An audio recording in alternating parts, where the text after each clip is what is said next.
What's good, homies? Welcome back to another episode in our West Tigers rebuild series. We're in the second last round of the Telstra Premiership, and our opponent for today are the Sydney Roosters at Allianz Stadium. So what you're looking at right now are our results of the last encounter we had, where they absolutely scored us 32 points to 12. I think that might have been our worst loss of the season.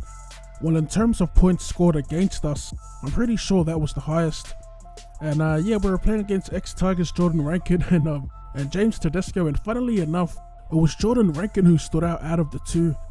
So yeah, the Roosters right now, they're currently out of the 8. Looks like we won't see them in the finals unless they win both games and they have a few results go their way, but it's looking pretty unlikely as we start things off an attack. Sending it to Russell Packer, finding room around the ruck. He runs for around 25 meters before looking for support, but it's Nangama who's going to get stopped.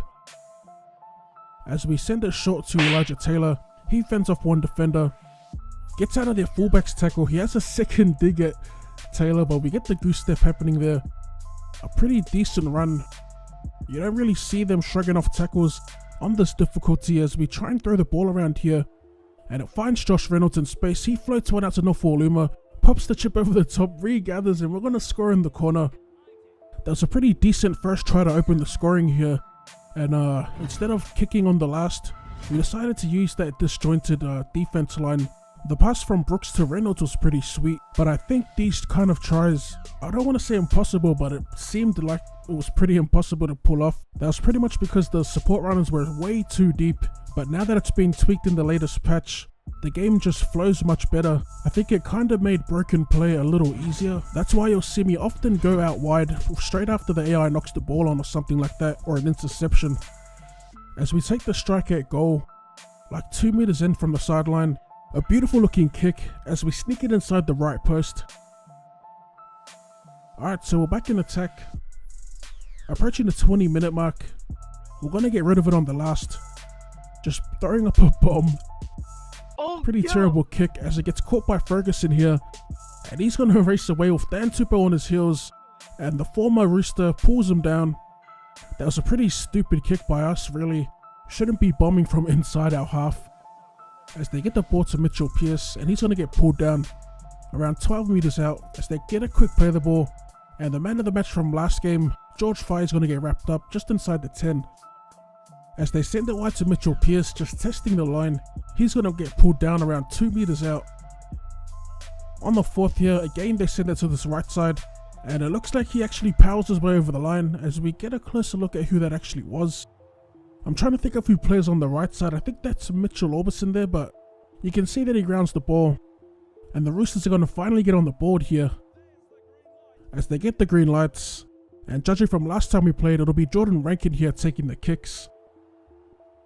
As he lines up the shot, pretty tough kick, and it's actually a terrible attempt as it fades away to the left side, and it's going to be the Roosters heading into the break, still trailing by 2 points. So as we head into the break, there wasn't really much action happening in that first half. In terms of highlights, yeah, there wasn't much action happening, but you'll see on the match stats here that it was a pretty tight game, split down the middle for time and possession.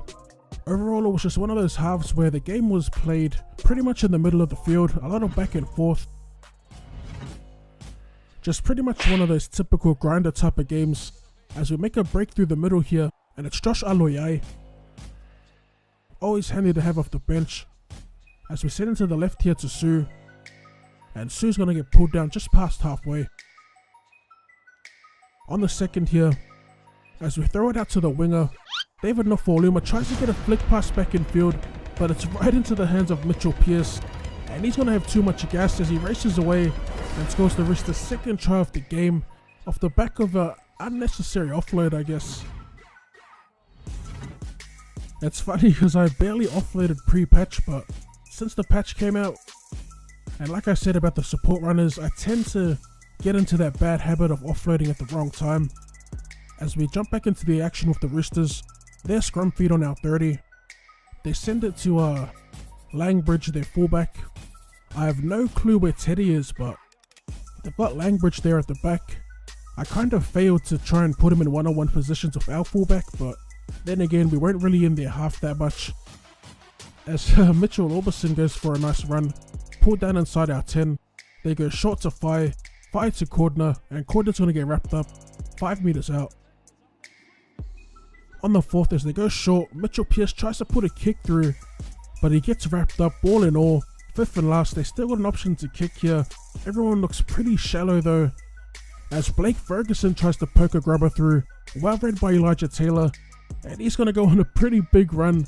He finally gets pulled down just outside our 30. On the first, looking for runners here, we go to Russell Packer running onto it, fends off one, and he's going to get wrapped up just past the 40. Second tackle, Idris at first receiver, throws it out to Nofo Luma as he gets around his opposite, and he's going to get pulled down 40 meters out from the try line. So we've got a bit of momentum here, so we send it wide to Idris to Packer, Packer to McCurrick. Just a lot of unnecessary passing here. On the fourth, as Lolohea goes for a scoot, a drone pass to Sully, a terrible chip kick. Should stick to running the ball as Rankin, he's going to get shoveled into touch. We get a little lucky there, I must admit. Our attack is just looking a little on the sloppy side here, as we send it to Elijah Taylor, who's had a lot of work to do this game. A lot of hit-ups. On the third, we go to the left. Josh Reynolds looks for Nangama. Nangama tries to link up with Nofo Luma, and I think that might have been one of our biggest issues here, as we kept spreading the ball wide. So we're approaching the 70th minute. Last tackle, and they actually give a penalty away. Again, we're getting a little lucky here with the rugby gods on our side. Alright, so after finding the line, we're going to take the tap on the 10-meter line. As we shift it out to Elijah Taylor. Gets driven backwards in the tackle. First tackle, we're just going to look for a hit up here through Packer. As he bumps off one, shrugs off another, and he's going to score the second try of the game. Our second try of the game. Man, like I was saying, I think we were just trying to play a little too fancy earlier. A nice, simple, and direct run from our front rower. And we're back on the board here. So we're taking another look on the replay. A simple pin your ears back run from our meter eater. As he bumps off one, fends off their fullback. And Dylan Napa is just a little too late to the party. As we ground the ball there for a 4-pointer. We have a much more simple task for Lolohea right in front of the post. And to take the lead, we're going to go up by 2 points. And that actually ends up being the final score of the game. We get the W, which is the most important thing, but our performance was pretty horrendous in this match. I definitely need to work on those tendencies I have when I'm playing the game. Stuff like spreading the ball more than I should. The unnecessary offloads is a biggie. As we take a look at the full-time match stats here, Russell Packer picks up man of the match. As usual, I want to show you guys the individual player stats. And as always, drop that like button for more Rugby League Live 4 content. Thank you for tuning in, and I'll see you. It's like I'm moving way, I gotta set the bar and hell. Later. No, I ain't playing fair, had to make it here. Anytime of day I'm watching what you saying, yeah. Only pair of chains I wear, he was